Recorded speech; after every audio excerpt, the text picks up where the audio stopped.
Right, cool.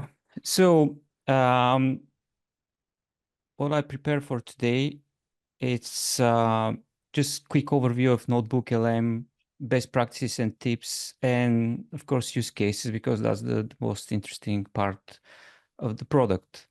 So, what is NotebookLM? First, that's your personal AI research assistant and note taker, or note taking tool. So that's one place when you can put all your documents and you query that documents using Gemini 1.5. That's a Google product. It was introduced probably more than half a year ago. It was in beta for a long time, then goes out of beta. And probably if we talk about key features, the one that most people know is that you can create a podcast or podcast style audio overview. Uh, that's for me, it's more like a marketing part of NotebookLM, because the podcast is really cool, it's really good, but you have very, very small control of what you can do. So you have the same two voices, male, female, and you have very little control of how this all is going to sound.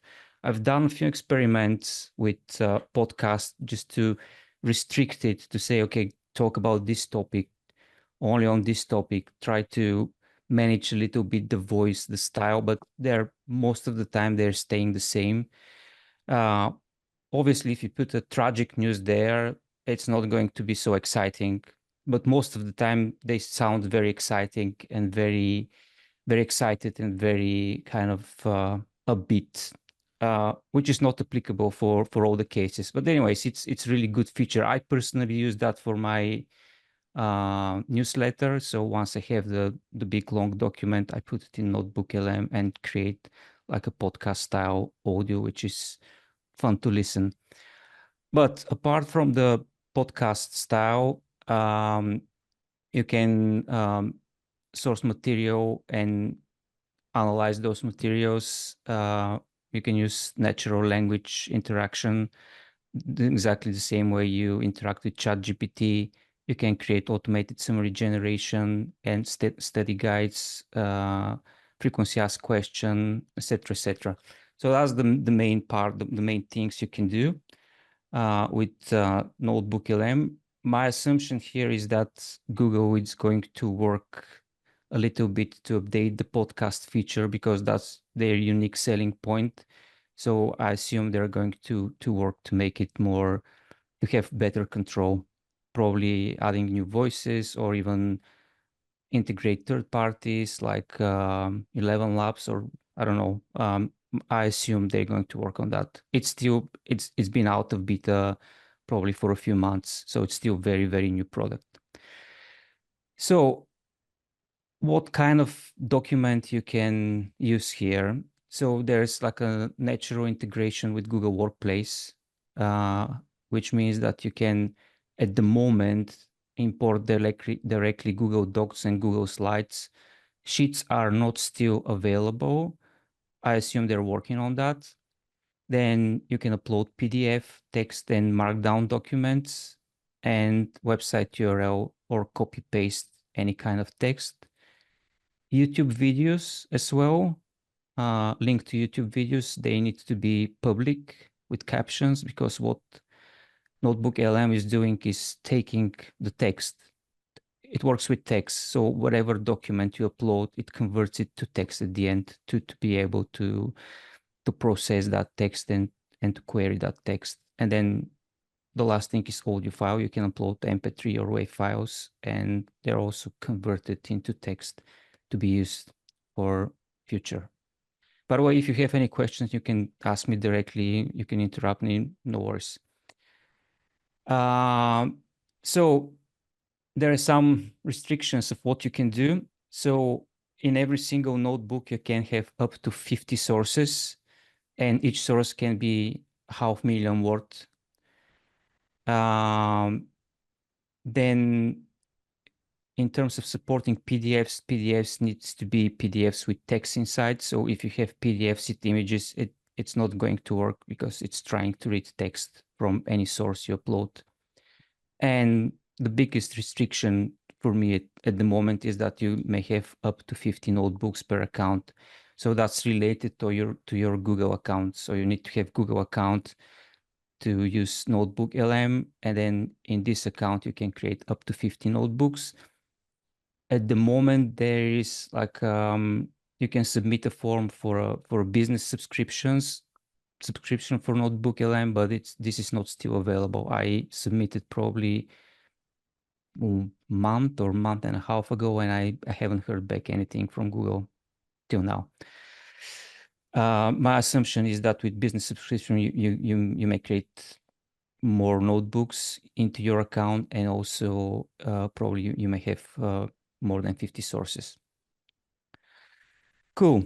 So what are the limitations at the moment? There is no offline access. Wherever you chat with this notebook, when you exit the notebook, it's gone if you don't save it. You can't recover this as well after delete something. You can recover it, just gone. There is no mobile app, and the audio you create is in English only. However, it supports more than 70 languages, I think, in terms of source. But the audio you can generate is English only with these two voices, which I mentioned, and you can access only through browser. So there is no app, not yet. So that's the limitations. So quick tips of how to use it. Obviously, as all of you know, you need to have high quality sources, because whatever you query, it's 100% related to the sources. So there is no hallucinations. There is no anything made up there. So your source needs to be good. Obviously, all the prompting technique you use in ChatGPT or whatever LLM you're using are applicable here. Be clear with focus questions. You can break down questions into more specific components if it's more complicated, and use consistent naming convention, because once you start creating notebooks, at some point you see it's hard to find what it is. So you need to figure out a good naming of how you name these documents. Alex, And we have a question from Joyce. I don't know if you want to take questions while you're going, or yeah, go for it. Joyce, go ahead. Sure. By the way, you can choose to answer this question later. So my question is, I started using NotebookLM for a couple months, and then, of course, the new version when it first came out was great.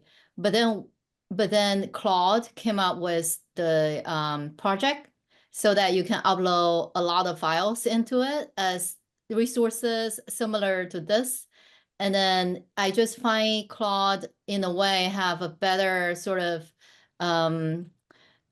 better, how to say, discussion after the initial study guide thing. So I just wonder the quality of AI models underneath NotebookLM once you pass that initial study guide, like when you want to discuss, when you want to ask really your own questions. Do you find that quality of their answers are good enough? Or is it something that maybe with Claude getting better and better with the context window limit, it may actually decay in the sense of that, that competitiveness? I haven't tested projects in Claude, but the one thing I can say for NotebookLM is that it's accurate. So it's only related to your sources. Whatever it's citing there in the output is somewhere in your sources. So there is no hallucinations there. That's for me, it's the biggest pro, because that's probably the way I use it the most when I want to be sure that I'm 100% related to the uploaded documents. So moving forward, Alex, there's also a question: are you going to do a demo? Yeah. Yeah, absolutely. Yeah. Yeah. I have a few case studies. I have a few videos, and I can do probably a quick demo. Anyways, you need to update your sources because even if you connect, that's something you probably need to know. Even if you connect your Google Docs, if you update Google Docs, it's not updated in NotebookLM, so you need to update it because it makes copy of this document in the actual notebook. Cool. So use cases, the most interesting part.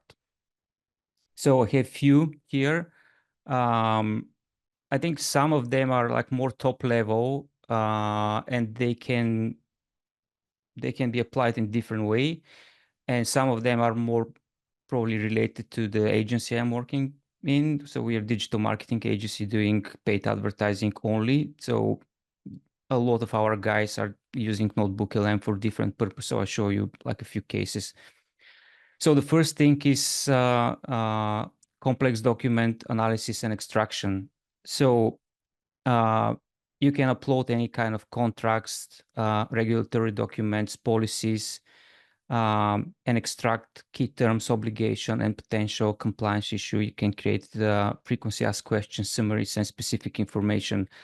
And I'll play video. There's no audio on that video, but the one I use it recently, I need to update our cybersecurity policy. So that's all the documents in our cybersecurity. So there are different PDFs covering different parts, and then I uploaded them here, and I created kind of a summary, quick summary, because they are really hard to read. And can you imagine like people in 2030s to saying, okay, this is our policy, just figure it out. They're not going to read it. Also, some of these documents are not related to the wider team. So what I've done here, I just create a quick, like a summary only for employees. So it's very digestible information. And I think that's where, so extract main information related to employees. And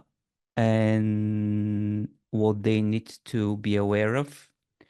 And that just creates anything like, oh, passwords, two-factor authentication, all that stuff. This is related only to the wider team, because in these cybersecurity policies, there's a lot of things that are just for IT guys.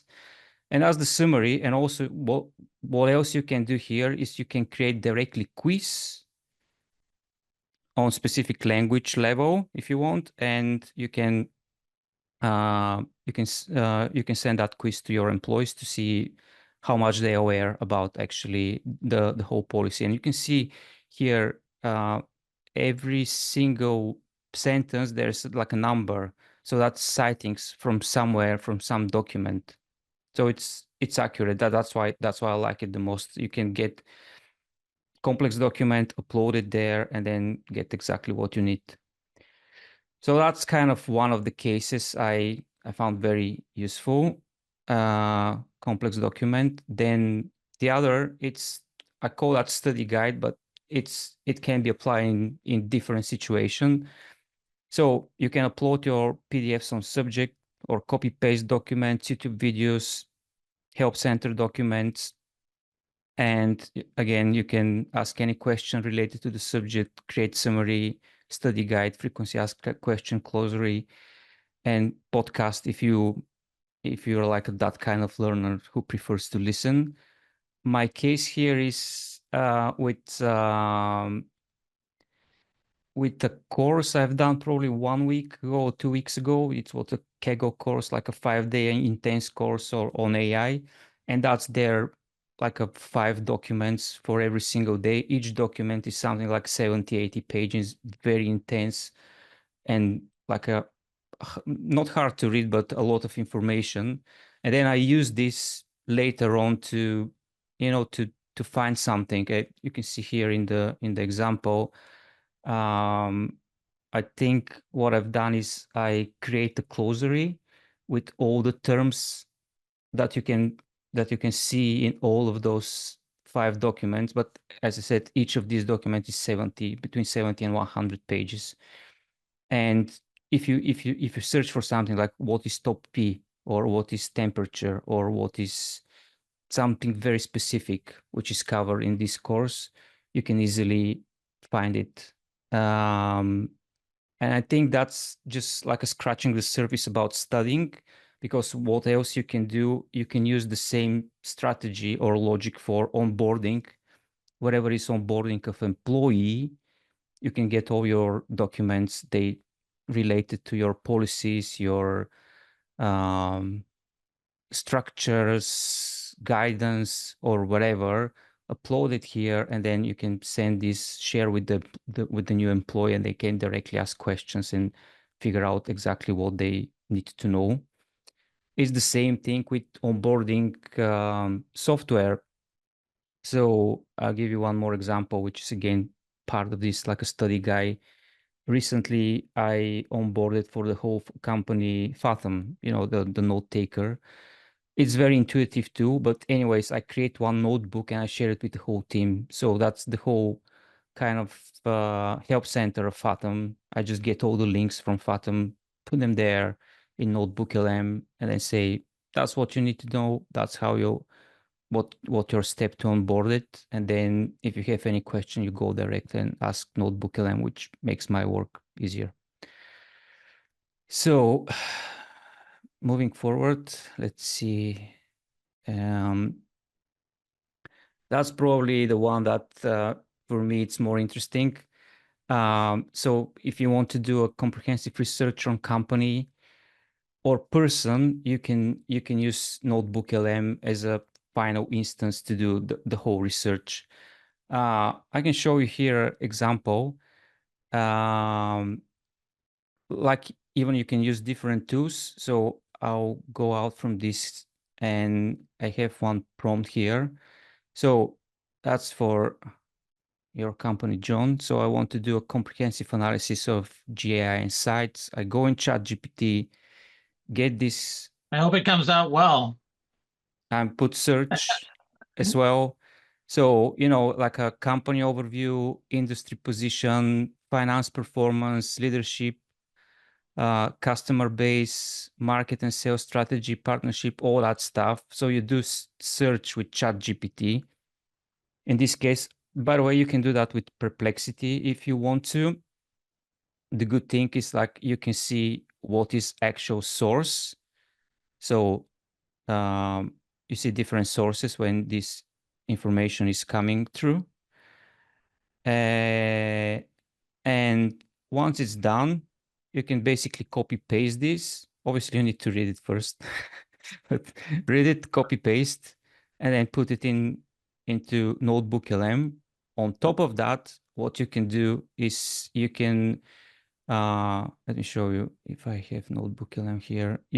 I've done this for our company. You can put the company website and that's the research company website and some videos, for example. And what I've done here is it's part of one sales training I was doing, training for sales guy with ChatGPT and all that stuff. And we said, sometimes, not sometimes, when you sell, you need to do a comprehensive research of the person you're trying to sell.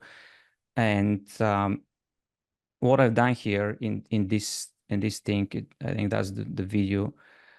It's kind of, okay, I'm going to meet the CEO of this company and I want to know what is her communication style. So based on these two podcasts, these guys here, 58 and 77, that's two podcasts, and said, okay, I'm going to meet Laura Davidson and please let me know what is her communication style.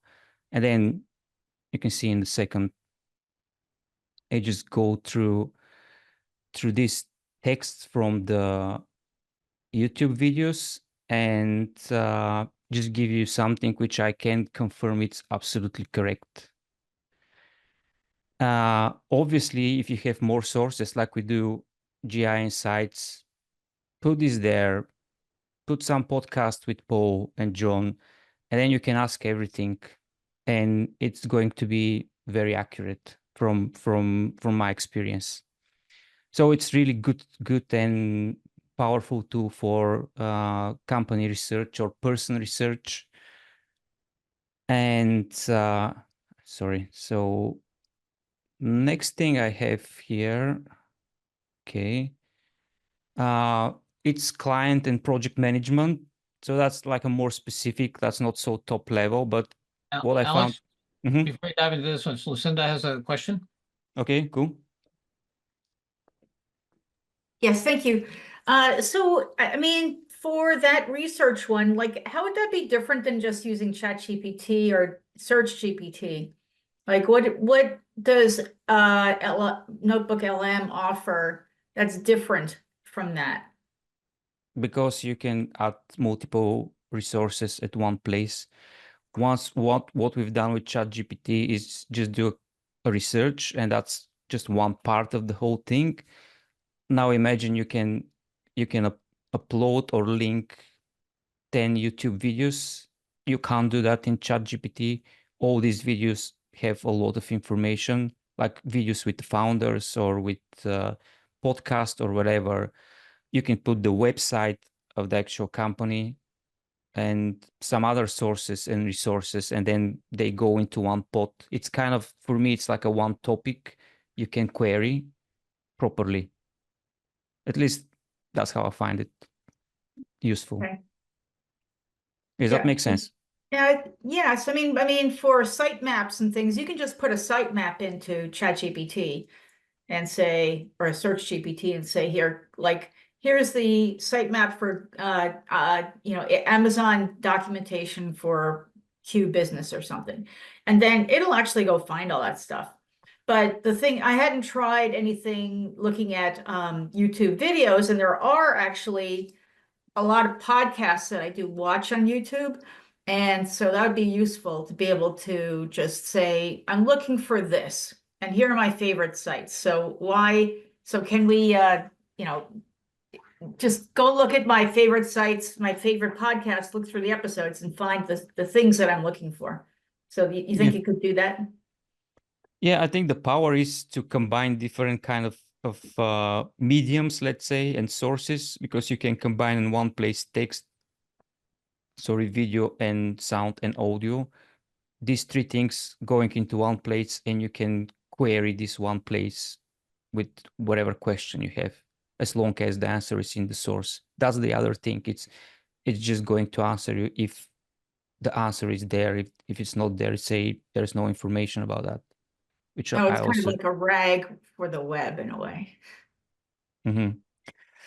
Yeah.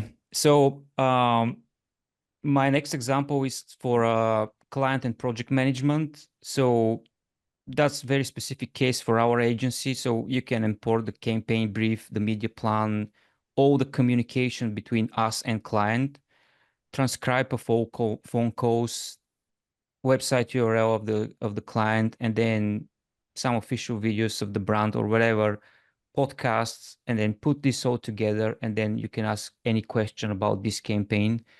Everything we've done, it's over there, and it's really powerful for search, because all the information is there. That's the thing. You don't need to scroll and say, okay, what was the media plan, what was the brief, or who say what in some call. So all the information is in one place, and it's kind of on a project level. You can create that that place you can query with any question, and it's just on top of your fingers. So that's something I found interesting. And then these are again some examples from our work. Like the guys are trying to do like a more engaging content for even for the client. So they basically they copy the whole communication between we'd call that reporting thread between us and client, and then produce an audio summary of the whole campaign. They send this to the client, and clients are happy because it's something different. They can listen about the campaign in their car. And I think I have here some video on that as well. So let me see. What is this? So yeah, that's the whole communication thread between us and the client. And then we ask what are some of the key optimization made in the final weeks of the campaign. And then it says, okay, what we've done, Google Ads, produce whatever conversion, CPA, cost per acquisition, and then all of this is somewhere. So there's nothing made up. That's absolutely true. It's coming from this pasted text, and it's easy to understand. So that's another example, and also obviously it creates a podcast here as well. Send it to the client. Then the next, I think I have two more examples are similar to our agency life, let's say. So in this case specific, probably those of you working in agency know that the sales team or the growth team, sometimes they're not aware fully of the products, services, and all the innovations happening in from the technical level. So that's why we create one place where we put all the innovations, because we in our agency we're running like a 40, 15 innovations all the time. Even sometimes I don't know what's happening, and it's all of this is there, but the growth team, the sales team actually don't aware very well of what's going on, and then they can go into this NotebookLM and they just can query about like what's new about NinjaCut, for example. That's just example. It's our reporting software, or what are our latest AI things we're doing, or what are the latest strategies we're using in Google Ads or Meta Ads, because there's beta we are exploring, etc., etc. So there's one place, technical team put everything there, and then everyone can query, as well as technical team, because not all the people are involved in innovations. And I'm going to skip this. I already talked about it. And again, this is kind of internal kind of knowledge that is sharing across the company. Our guys are doing something called Creative Kitchen and Innovation Island. Excuse me, Alex, let me just interrupt for 1 second. Sorry, folks, I'm going to have to leave to go pick up my wife in this freezing cold here in Chicago. Lucinda has agreed to host for the last 10 minutes. And Okay. so Alex, please leave a little bit of space for some questions and so forth. You've covered a ton of material. Thanks everyone for showing up. Look forward to seeing you next week. And for those of you who want to, love to see you at the morning news or the newsletter. So always a fun time. So thanks everybody. Happy Thanksgiving and talk to you soon. Thanks very much, John. Bye-bye. So yeah, I'm just 1 more minute and I'm out. So that's kind of, again, there's a lot of information going on in meeting in Teams meeting. So they created that space. Then if you're absent from that meeting, you can go there and check something. That's the whole idea about this. So everything goes into one deck, and then you can query to see what people are talking about on these meetings. So I think that's me. And, we are limited only by our own imagination. That's how I end up all of my talks. So yeah, questions?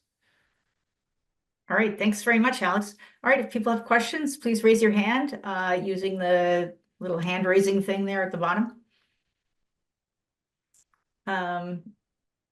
Yeah, I was just wondering if you could show a little bit, like, how does it connect to all the different things within your within the G drive and everything?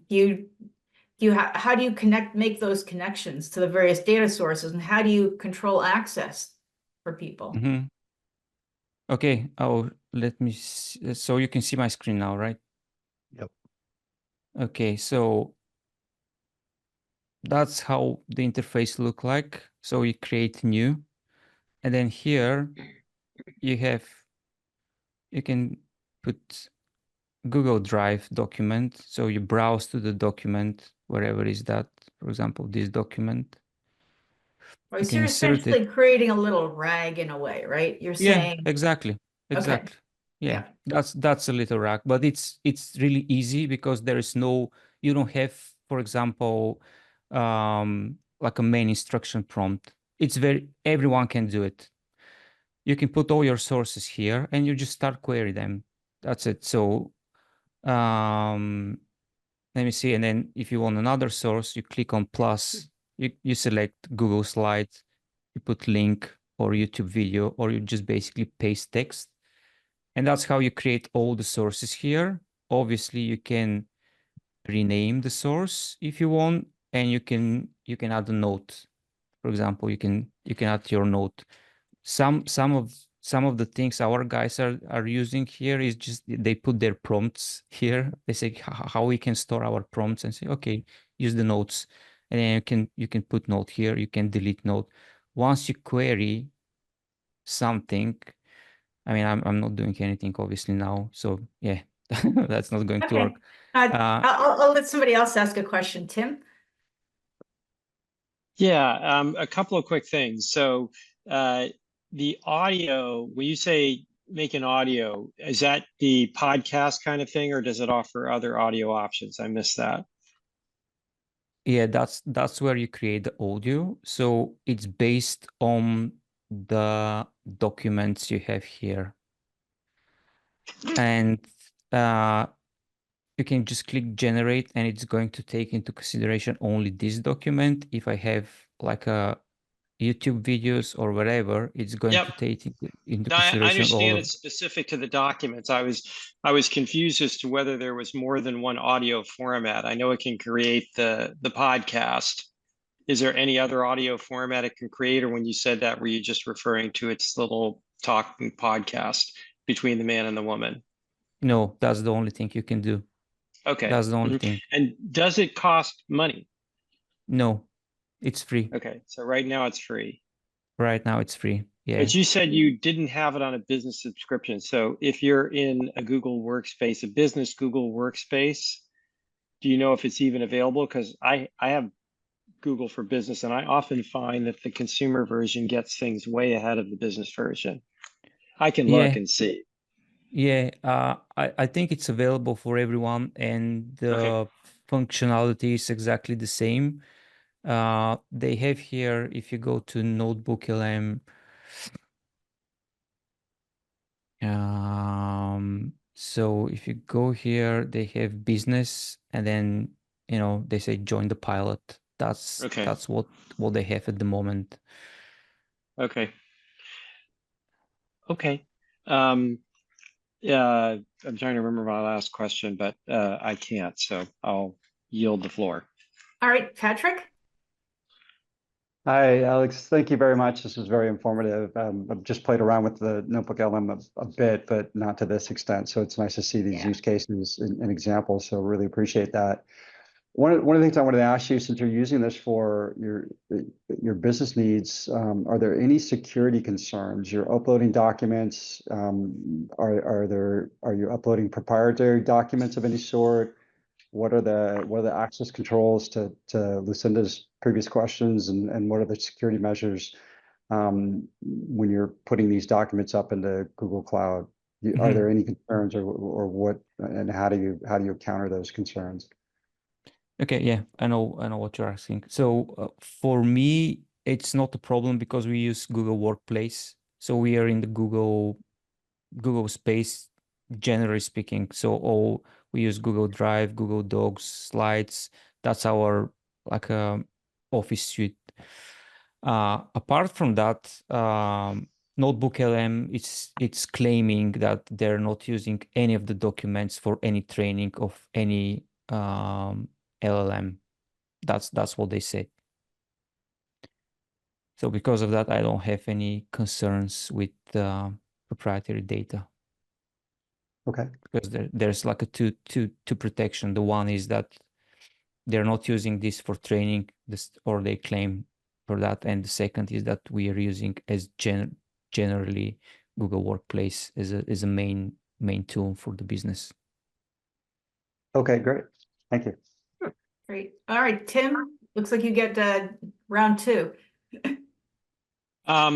Yeah, so I know you said no hallucinations because you're limited to the sources, but that's only one form of hallucination, which is where it gets information from. So the other forms of hallucination are just that it makes things up because it fits the pattern and it can't find it. So if it doesn't find, so I'm trying to understand I guess if you are guaranteed, does Google make some guarantee that it won't make up something even given that it's got your information, or only that it will only draw it from your information? Because those are two different things. See what I mean?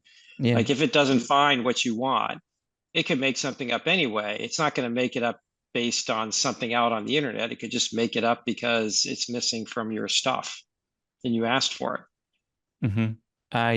I understand. My experience with this is that I never saw something made up because I use it on daily basis, Okay. and I check the output. So yeah, you're correct. It can be, but what Google is saying is that they use only information within the sources. But I understand it can just do connection between these sources and just made up something from Right. two different part of the sentences, let's say. But Yeah, the Well, I'm good glad to thing hear is, that because practical experience counts. Thanks. yeah. Yep. But the good thing is, just one thing is that once you have the output, you can see there's like a numbers, and you can hover over that number and you can see where exactly this is coming from, the Right. So it actual gives you source. citation Yeah, references. Yeah. Yeah. Okay. yeah. Great. Thank you. All right. Douglas, I saw you had your hand up before, but it's not up I now. was asking about hallucinations and you guys nailed it. Thank you. Cool. All right, Liz. Yeah, I just have a question about sharing. I've used NotebookLM for podcasts, and I knew you only get the 2 voices, which is limiting. So hopefully they change that with 11 Labs or something. But question for you on, because I haven't used it on all these other uses, like putting YouTube videos and other sources and then being able to query it. Are you able to share that unlimited? Like, can you share it with, do you share that with clients and internal? Do you keep it internal? How do you manage that? Or is it, are there any constraints on who you can share it with? The actual notebook or the podcast? The actual notebook. The actual notebook, the sharing here, it's kind of limited because you need to add people that have Google account. That's how it works. So they have to have Google. Yeah, Yeah, Google, unfortunately. they have a Google Drive. But other than Yeah. that, if they don't, so in other words, if you have Teams, you can't really use this, correct? Or you can't share it. But Yeah. with people who have Google accounts or businesses that have Google, anybody internal or outside can use it, correct? Yeah. As Okay. long as you can share with any Google, like any Google email, let's say. It doesn't need to be Gmail, but Google account. Yeah. So these are like our guys, but I can add whatever. And you can create link and send it. But yeah, that's kind of annoying and restriction, but it's part of the whole ecosystem anyways.